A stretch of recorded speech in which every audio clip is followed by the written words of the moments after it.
right, guys, this is Crazy Kevin here, and I'm here with PFL fighter Olena Kolesnyk. Olena, how we doing? Doing great Sunday morning. Hey, all right, yeah, can't complain. Now, it's been a little bit since we've seen you in the cage. Talk to us a little bit about how training has been and how you've been feeling since your last fight out there.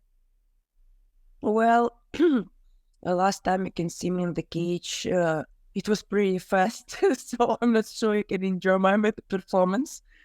It was in August last year in Madison Square Garden, but fortunately for me, I can step in octagon this June already. In the end of this June, I can make a fight and now represent one of the famous league in the world, which start many years ago with Bellator, because Bellator became part of the PFL. So now I'm fighting in this league, which make me happy to have opportunity more fights, small girls of featherweight.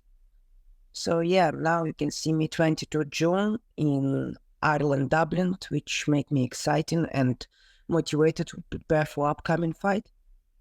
Awesome. No, we're definitely looking forward to what's next for you. And speaking of what's next, are you looking to stay in the same weight class that you've been fighting in? Or are you potentially open to maybe looking to jump up or down in the future as well too?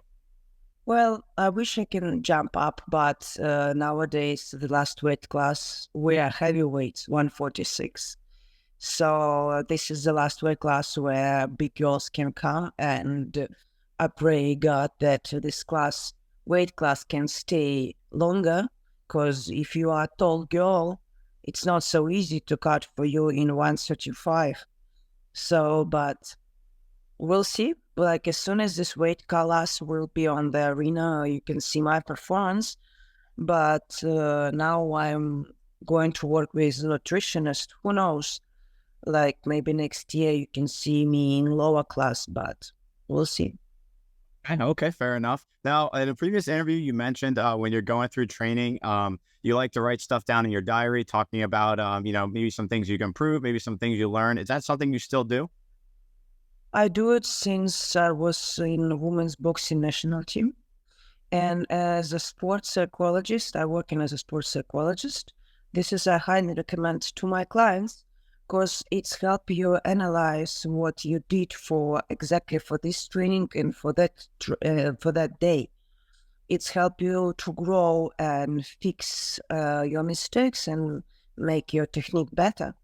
I highly recommend to not be lazy and try to make notes right after spar or next hour after spar or training session, because memory, especially after hard physical work, can not disappear, but it definitely influence because you became tired. So try to make a notes as soon as you finish your training, especially, for example, if you want to improve your boxing, try to focus a little bit more on your boxing training or boxing session, and try to make notes right after or one, like not more than 1 hour. Makes sense. Now, when you're going into like a fight and maybe you're studying your opponent, do you happen to maybe like do the same thing? Maybe take notes in your opponent, maybe write that down in your diary or maybe somewhere else?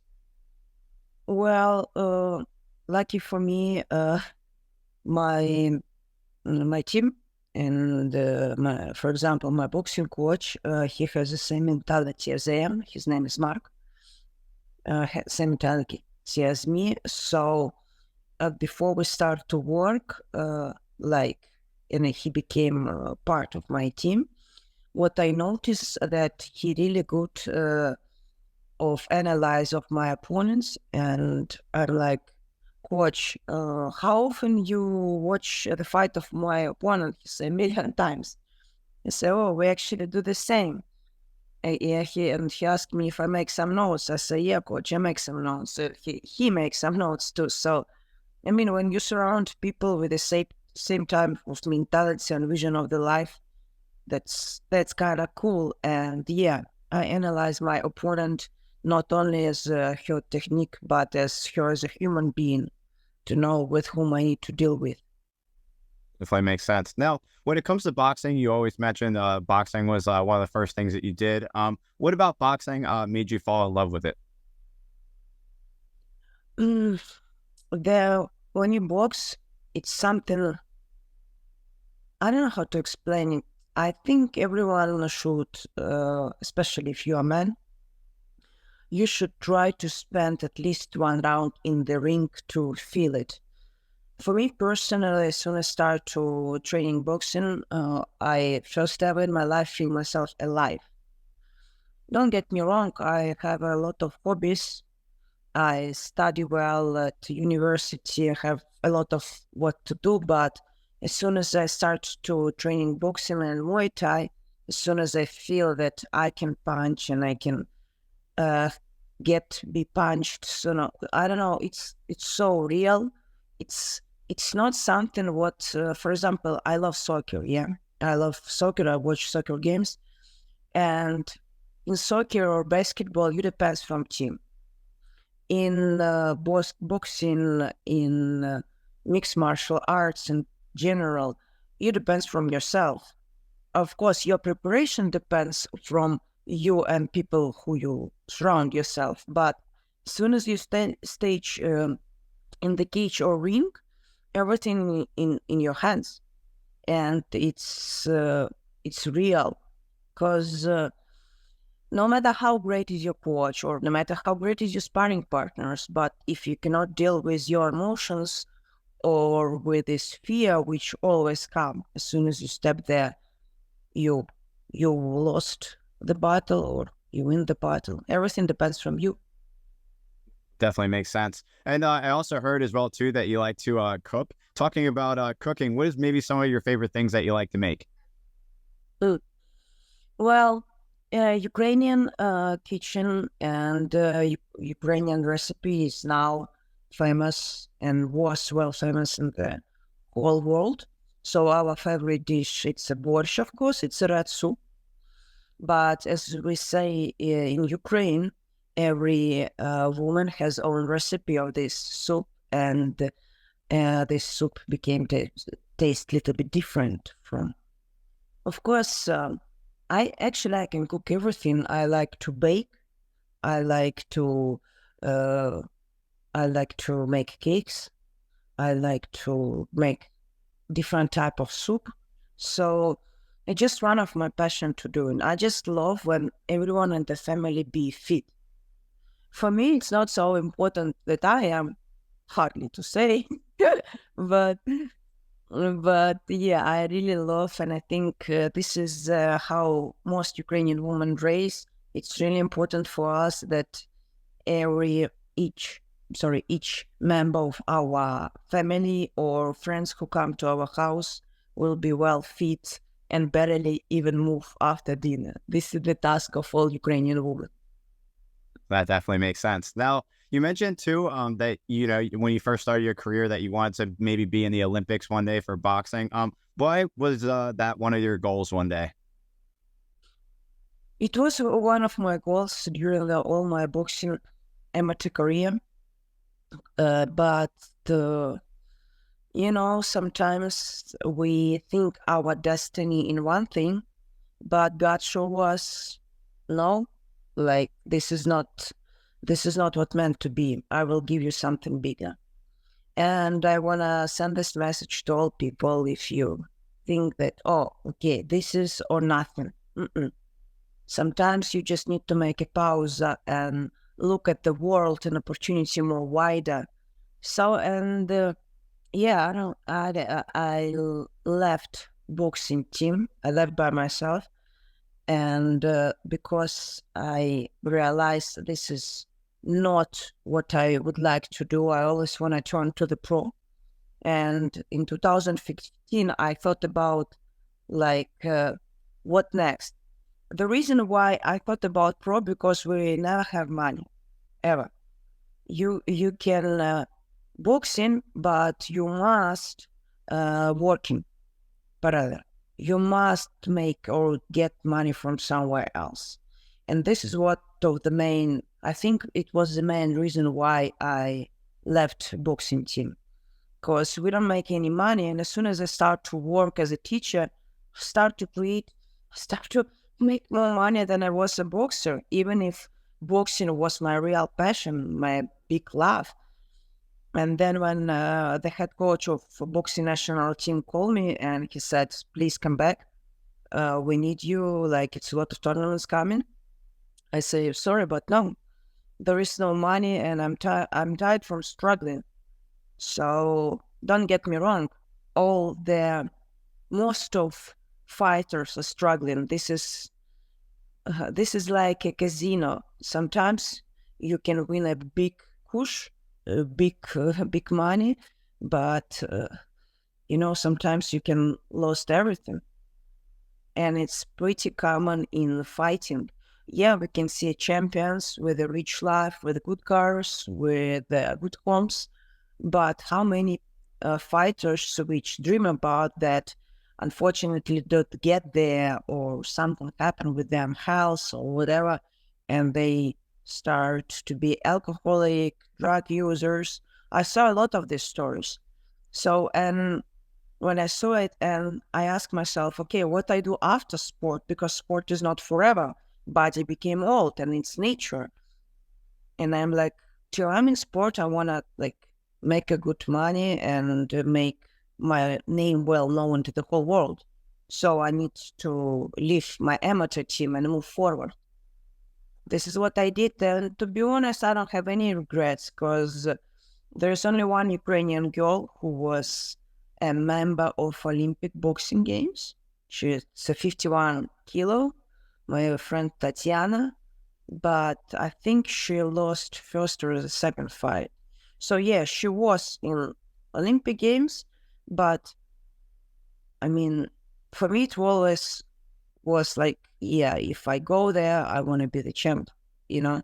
But then everything surroundings, like no money, no good equipment. I'm like, no, I'm go to pro. I'm switch it to pro, and I will start to make money. And actually, I start to make money because, it's really important for you to have a roof under your head and have a good food quality. So yeah, this dream I just put on the shadow, and maybe my future kid will make it if she wants, but we'll see. I definitely agree with you there. And with that being said, too, with you fighting a lot now in the PFL, how do you like fighting for the PFL? And how do you also like fighting for the tournament style as well, too, that PFL also offers? I was really disappointed that they decided to cut our division and put these small midgets. I would like to see big girls. In 145, we make exciting fights. Last year, head kick KO, even how Larissa TKO me. You can see a lot of good fights with the big girls, and it was exciting.